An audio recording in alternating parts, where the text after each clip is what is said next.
Hello, I'm David. Hi, I'm Julie. Now we're going to do a review of Oh No Volcano by Buffalo Games, which is for ages 7 and up. It takes about 20 minutes to play, and it's for 2 to 4 players. So this is a race game where you're trying to collect a set of treasures before the other players while you're dodging lava balls coming out of a volcano. So it has an action component to it. Mm-hmm. So here's the volcano. This is a game in progress. These are boulders that can move around to protect your climbers.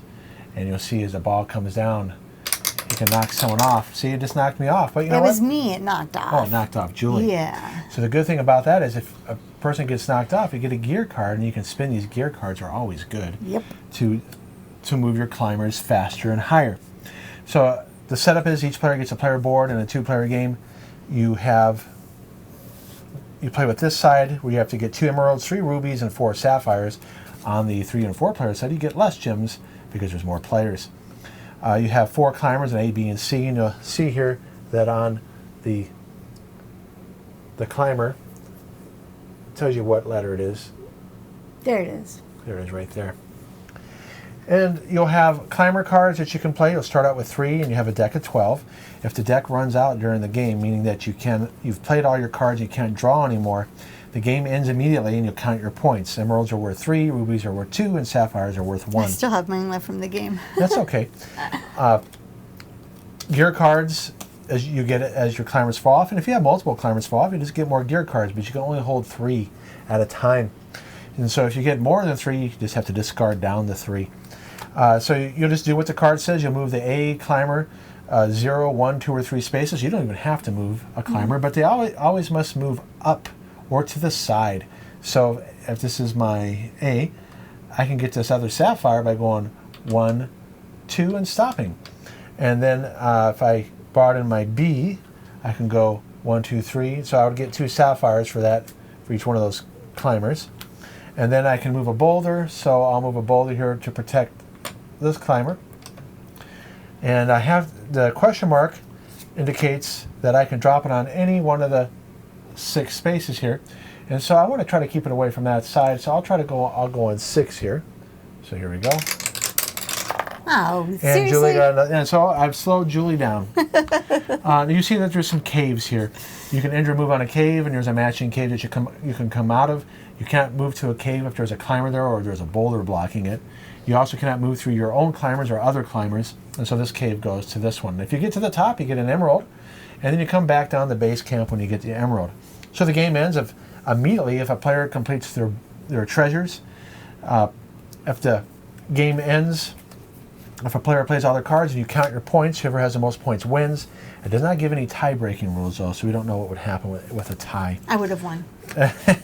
Other than that, it's a race game where you're collecting sets of treasures and dealing with lava boulders. It's fun. So now we're going to give our rating, and then we'll give our reasons for our rating, and then we'll compare it to a couple other action games that use marbles behind us. So let's see how we rated it. We both said 7. Yeah. Yeah, that means that if Julie says, hey, you want to play Oh No Volcano? We'll be like, okay, sure. If it was a 6, it would be like, yeah, I only have to be in the mood. Or mediocre. If it was mediocre, we might end up selling it. Yeah. We haven't owned it long. It could go to an 8, 9, or 10, especially if we play with other groups of people or children. We haven't played this with children yet. And as you know, a child might be like, let's play Oh No Volcano again. And it might shoot up because we're enjoying playing with a younger person. So let's take a look at why we gave it that rating. Okay. So it's a fun thematic action race game with a plinko mechanic. I am really impressed for the price point here. This is not an expensive game. Oh. That they were able to make this with sturdy cardboard. And this plastic here works well. And the marbles, they don't have to be heavy. They're light. But your climbers don't stay on here that well. They'll get knocked down pretty easily, yeah. which is a good thing. It's a good thing. You want that to happen. Yep. Because it's fun. It's fun even if your own get knocked down. Yeah. So it's mostly quality components. The cards are average.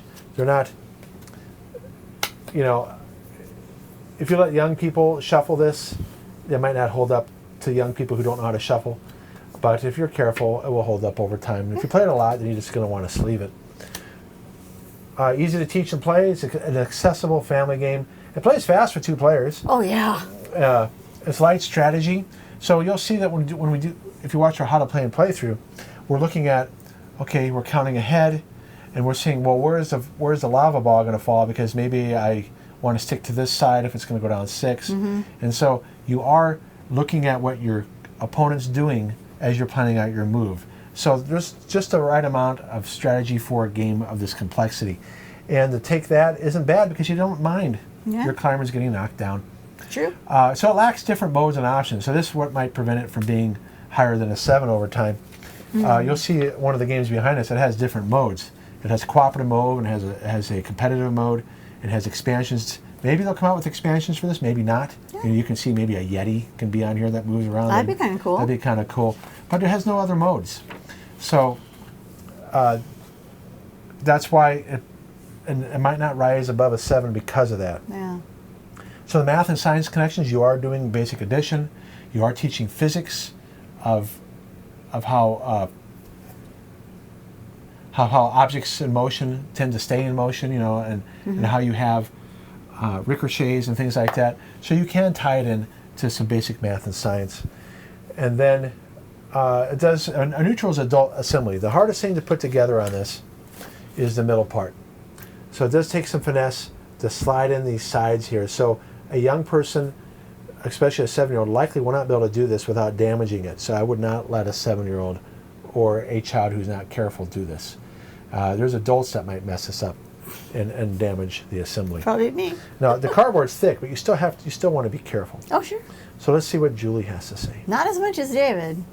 I thought it was a fun Plinko-style race game, as he said. Quality components, super easy to learn and play. Playing time is amazing with 2 players. It just goes by so fast that you want to play it again because you just played it so quickly. So I like that. And I think the kids, young kids will enjoy watching the ball go down and knocking over, the climbers. And like David said, even if it's their own, they're going to just laugh and have a good time. And we have a very dear family friend who has younger children. They're not super young, but they're younger. Yeah, they'll have fun. And I think they will have a blast playing this when they come over again. So you see the strategy here of having the boulders here protecting my climbers. All right, so let's take a look now how this compares to the other games here we have in our collection. All right. So we have Magic Mountain. You can check out our how to play and play through and review of this. This was up for an award, I believe. Was it a Spiel de Jars? Yeah, the Kinder Spiel. I don't know if it won. I don't know if it won, or at least it was nominated. Oh, okay. And so you'll see here that this also has a Plinko mechanic. The board is on its side. You drop marbles, and when they hit your apprentice, you want to get your apprentices to the end to warn the mentor. If it hits the witches move ahead, and if too many witches get ahead, you lose. That means you get to your mentor before you do. So it's a cooperative game, but you can play competitive, and it does have different difficulty modes. So this one we rated higher because of that, and we enjoy playing this game, even though it's for ages 5 and up. Our 24-year-old loves to play this game. This is fun to play. It is. It's fun to play No Volcano, but this one might hit the table more often because of those modes. And then here is the Restoration Games remake of Fireball Island. Now, I think Goliath, I forget who did another version of Fireball Island. I don't know how they got the rights, but this is the Kickstarter version here. Oh. And so this has like 4 expansions to it. Well, you're going to see here that all it has is this is one of the expansions. It has a treasure ship. There's another expansion that came with it. Now you can get 2 expansioned out, okay? You can get 2 expansions, but there's 3 boards, and so you're racing to get treasures, get to the helicopter before the other players. There's a little bit more take that in that because you can mess each other up. But this has a marble. This won't hit the table as often because there's more setup time in this game, but. We haven't rated this or done a how to play or playthrough on this yet, but there is more game here compared to No Volcano. True. So just keep that in mind that this version that we just showed you, it'll be hard to get all these expansions because the expansions don't work with the new version. Oh, really? The new version's a different size. Oh, shoot. So it's kind of a weird in-between state. You might be able to find the Restoration Games version, and the expansions are still available. Oh, good. But if you get the one that's available on Target, it may not work with the expansions. So these are, and so the marbles will fall and knock over your explorers as well, just like in this game. So all three are great. We have in our collection. Magic Mountain we'll likely play more often than No Volcano. Yeah. Fireball Island we're not likely to play as much because it's fiddly to set up. That's the only problem with it. Yeah, but it's fun still. It's still fun. It's just a pain to set up. Yeah. All right, so thanks for watching. Thank you so much for watching. Please don't forget to like and subscribe, and we'll see you in the next video. All right, take care. Bye. Bye.